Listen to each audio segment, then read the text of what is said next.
If I had to start from scratch and start investing all over again, this is what I would do step by step to build a stock portfolio. Now, had I known this when I was younger, I think my portfolio size would be at least 2 to 3 times what it is today. And so here are 8 key tips that I would give my younger self if I were to start all over again. And tip and step number 1 is to actually start my Roth IRA way earlier. For a long time, I had no idea what this account did, and so I actually started it at the age of 26 after doing a lot of research online, and I had already missed out on 8 years of potential contributions. That was mistake number 1, and I actually made 2 extra mistakes when it came to the Roth IRA. The first mistake that I made within my Roth IRA is that I chose holdings that were too conservative for my risk profile when I was younger, and number 2, I didn't make the maximum contributions available to me even though I had the means to do so. The first mistake of being too conservative stemmed from the fact that I didn't really know what my goals were with Roth IRA investing in general, and so I just ended up going online to Google and looking up a common stock portfolio that everybody was using, and I copy and pasted that into my own Roth IRA. It was right around this time when I was learning more about investing because I was a financial advisor that I realized that my investing had to match my own needs. I realized that I could be way more aggressive within the Roth IRA because of how the account worked, which is basically where every gain that you get within your holdings in the Roth IRA, they are tax-free. So the number 1 thing in my mind that we should be optimizing for within the Roth IRA is capturing as much upside as possible, since we're not going to have to pay that in capital gains tax. Now, if you're in another country, you likely have something equivalent to the Roth IRA, but the idea is pretty similar, is that in tax advantaged accounts, we can afford to be a little bit more aggressive, but not too aggressive to the point where our portfolio might actually busto and go to zero. So I'm not talking about making crazy bets on any penny stocks or anything like that, but I'm talking about making slight adjustments to the standard portfolios that you might see online just to increase the notch of aggression slightly higher. So that's basically tip number 2 today, which is to match your holdings to your risk. So here's an example of what I personally mean. This is going to be an elaboration on tip number 1, but initially when I had my Roth IRA, I went with what's called a 3-fund portfolio. This asset allocation consists of 3 ETFs. One is typically a total US stock market ETF. The other is a total international stock market ETF, and lastly, a total bond market ETF. The typical split is usually 80% in stock ETFs, so international and US, as well as 20% in the bond market ETF. Again, there's nothing wrong with these choices, and typically they are set it and forget it type of investments for most people. However, I realize that I'm not really a conservative, nor am I really a passive investor, so it didn't really suit my exact needs, especially at a really, really young age. So looking back, we can see here for the first 5 to 6 years that I had my Roth IRA, my risk and holdings were slightly mismatched. Bonds were yielding very little, and it was probably me playing it a little bit too safe, which is probably fine, but you can see that in the annual returns from 2012 to 2022, ticker symbol BND, which is the total bond market fund that I was talking about, just performed rather poorly. So even though it didn't make much sense to own bonds in a Roth IRA at a young age, I was blindly just following the method that I had found online. I think the lesson here was that for my Roth IRA, I could have definitely been more aggressive by choosing some individual names and adding it to my ETF mix already. In terms of individual names that I would personally add to my Roth IRA these days, I'm thinking of big companies that are probably still going to be around in 30 or 40 years when I retire. So I'm thinking companies like Apple, Google, Home Depot, and Costco, those types of companies. For example, if we chose a stock like Home Depot and compared it to the benchmark of the S&P 500 since 1982, so about 40 years ago, if you had invested $1,000 in Home Depot back then and reinvested the dividends, you would have approximately $11.5 million today. Now, obviously, those numbers are absolutely massive, and I cherry-picked Home Depot just because of this exact example. But if you had invested $1,000 in the S&P 500 in 1982, you'd have over $101,000 today. Still, that's not bad, but you are going to be off by a factor of 100. You could obviously have stocks that underperform that same 40-year stretch as well. So an example here is AT&T. $1,000 worth of AT&T back in 1984, so not exactly 40 years, but that would only be roughly worth about $5,171 today, which means it's way underperformed the S&P 500 since then. So higher risk equals higher reward in this case. There's no way that in 1982 we would have known that Home Depot, a small company that just IPO'd, would become the Home Depot that is today. However, I'd rather take a shot at the most possible gains, especially in a Roth IRA, because all the gains that you're going to capture within that account are gonna be tax-free at the end of the day. So I'd probably have a Roth IRA that looks like the following. It's still diversified enough with an S&P 500 ETF like VOO, and I still have some international exposure with ticker symbol VEU. There are also then 4 individual names that I think could be great capital appreciators down the road. And as I got older, I think I would shift some of these holdings into more fixed income type of holdings, think municipal bonds or even bond funds. However, if I'm under the age of 30, I'm probably going with something like this for sure. So my point here is pretty simple. Investing and building a stock portfolio is going to be different for everyone. And that's actually going to bring me to my third tip, which is simply figuring out your own investing style as soon as possible is going to benefit you quite a lot, especially by understanding the holdings that are going to fit that investment style. Chances are you probably inherently know deep down inside if you're more on the conservative side or you're on the risk-taking side. Now, if you don't know what your risk tolerance is, there are plenty of online questionnaires out there that you can answer some questions and it'll tell you what your risk tolerance is likely going to be. I will link one down below, but basically after you figure out what your risk tolerance is, you want to figure out what your time horizon is as well. Are you investing for retirement, or perhaps you're investing for a shorter term goal, like you're investing to get a down payment on a house or perhaps save for a wedding? It's important to understand the why of why you are investing because it's going to guide a lot of your investment decisions down the road. Okay, so here's a spectrum of risk to reward ratio. You can see at the very bottom we have a savings account. That's just going to be very low risk and very low reward.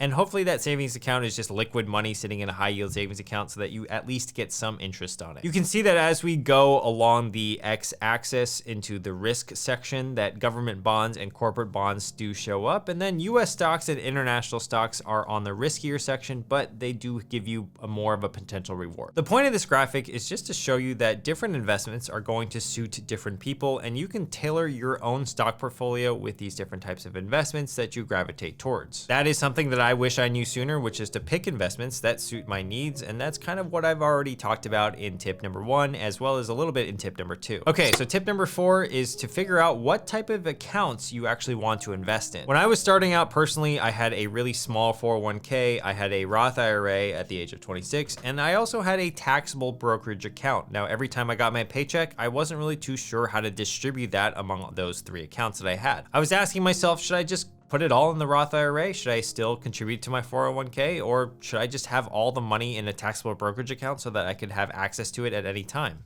I didn't know. Now, if you want to do it the financially optimal way, I'd probably prioritize the Roth IRA first, as well as any match that I would be getting from my employer for my 401k. Any money left over after that, if I needed to contribute to investing, I would either put it in a taxable brokerage account or I'd finish up maxing up my 401k. I also need to mention that there are custodial accounts for kids, there are 529 plans, as well as self-employed plans for those people that have their own businesses. So there's just a lot of accounts that are out there when it comes to investing, and you need to do your research to figure out what is the best one for you. For me personally, I found that the Roth IRA and a taxable brokerage account was enough for me and my own needs, and so that's what I personally go with. If you're looking for a taxable brokerage account, you might want to check out Webull. It's one of our affiliate partners here on the channel, and they're giving away between 6 to 12 free stocks whenever you sign up and make a deposit. They also have a United Kingdom link right now if you reside there, and it's one of the best promotions out there right now on the market for a stock brokerage app. So if you're interested in that, I'll leave a link down below so that you can check that out after this video. It does help support the channel whenever you use the links, so I do appreciate that, but again, no pressure if you don't want to.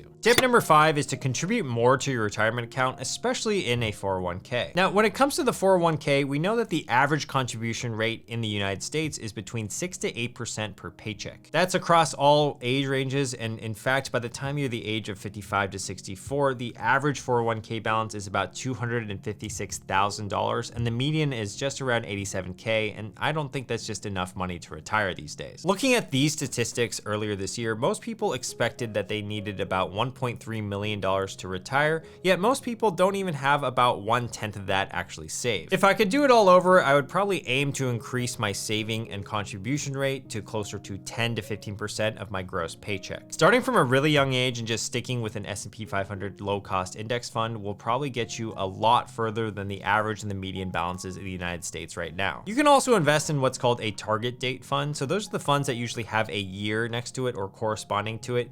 So an example would be like the VFFVX 2055 target date fund. That means you plan to retire around 2055 and want a fund that is basically set it and forget it until then. Quote, these do have active fund managers and they gradually shift each fund's asset allocation to fewer stocks and more bonds, so the fund becomes more conservative as you get closer to retirement. The key here is to keep it simple in the 401k, take advantage of any 401k match, contribute regularly, and then just let compound growth take over. In terms of maxing out the 401k, I don't really know if that's completely necessary as long as you're aiming to save between 15 to 20% of your household income across all of your other accounts. All right, so tip number 6 is within the 401k, look for funds that are really low in fees. 401k plans are typically not super flexible with the offerings that they offer within the own 401k, so it really depends on the company that you belong to. However, you want to look for a well-diversified fund, especially if it has a very low expense ratio. For example, Fidelity's FXAIX is a common one that you can find and was available in one of my friend's 401k plans when I was doing research for this video. And the expense ratio in that particular fund is 0.015%, which makes it a really cheap option within the 401k. You should probably note though that 401k plans generally are a little bit more higher in fees due to the administrative fees and maintenance fees of having the 401k in the first place. Those are generally unavoidable, but the tax advantages of the account are so good, and any match that you get from your company are going to just balance that out entirely. All right, my 7th tip, this is a really important tip here, is to figure out diversification, especially in a taxable brokerage account, and let me explain. A taxable brokerage account is actually going to be a really good thing for shorter term investments because you have access to your money at any given time. The 401k and the IRA, they're both great accounts, but they're retirement accounts, and so you generally have to lock up your contributions until you retire to get access to that money. Now, within my own taxable account, I actually had a really simple investing strategy that I started off with. I bought 15 to 20 different stocks across 6 or 7 different sectors, and I tried not to have more than 5% of my total portfolio invested in one singular holding. I later learned that this was Kevin O'Leary from Shark Tank's favorite method of investing. Number 2, diversification really matters. So I never want to own more than 5% in any one name, and you know that really works when you go through periods like 08, 09, we have volatility in sectors. So I think here, if you're a passive investor, looking for diversification is probably the best play. Now, the mere fact that Kevin says that you don't want to have more than 5% in one singular holding, by virtue of that exact statement, that actually means you're going to have more than 20 different holdings. Because you can't really own 10 or 15 stocks at 5%. That just doesn't add up to 100%. You're going to have at least one stock in there that's going to be worth more than 5% of your portfolio. So that would actually mean you're holding 20 different stocks or more, according to Kevin O'Leary. Now, when it comes to owning that many stocks, Warren Buffett actually thinks that could be a mistake. So let's actually listen to what he says. Diversification is a protection against ignorance. I mean, if you want to make sure that nothing bad happens to you relative to the market, you own everything. There's nothing wrong with that. I mean, that is a perfectly sound approach for somebody who does not feel they know how to analyze businesses. If you know how to analyze businesses and value businesses, it's crazy to own 50 stocks or 40 stocks or 30 stocks probably.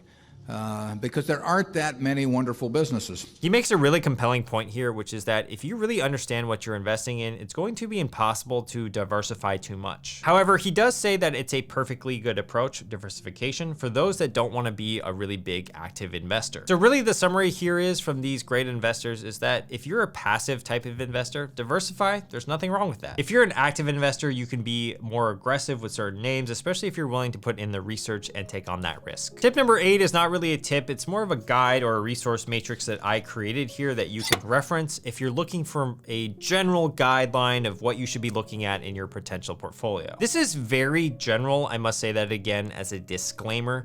And it's not going to suit everyone's individual needs, but I think for most people watching this channel, it's going to be a really rough guideline on what you should be looking for. So along the x-axis here, we have the risk tolerance. So conservative is going to be on the very left, and then aggressive is going to be on the very right. Along the y-axis, we have age. So young and then older is at the bottom.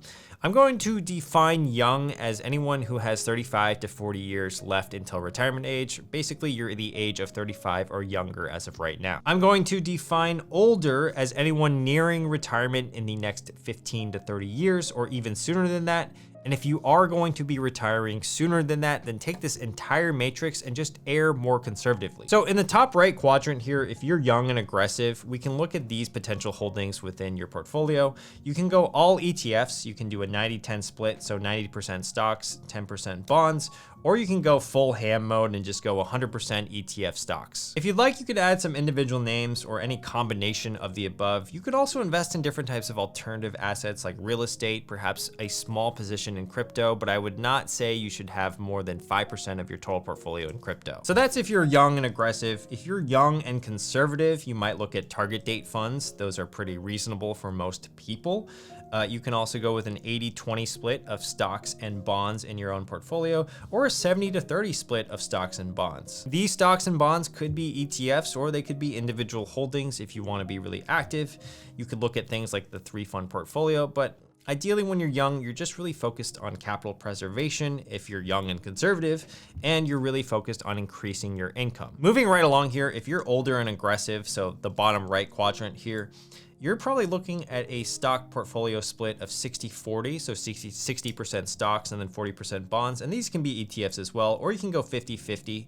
And you can also add some individual names if you'd like, or even add some alternatives such as real estate. Lastly, if you're older and conservative and you're likely really close to retirement, say 15, 20 years away, you're really focused on capital preservation at this point. You're not trying to lose money. So target date funds are still really good here for you. Obviously, hopefully you're still doing that. 50-50 stocks and bonds, 40-60 stocks to bonds. This could be even lower. It could be 30-70, it could be 20-80. Just basically don't lose money and do what you're comfortable with, especially when you're older and you're more on the conservative side. So there you have it. It's not exactly perfect of a matrix, and those were also my 8 tips if I could start all over again. Make sure to check out Webull for those free stocks, like and subscribe to the video, and I'll see you guys in the next video. Okay, bye now. See you later. Bye.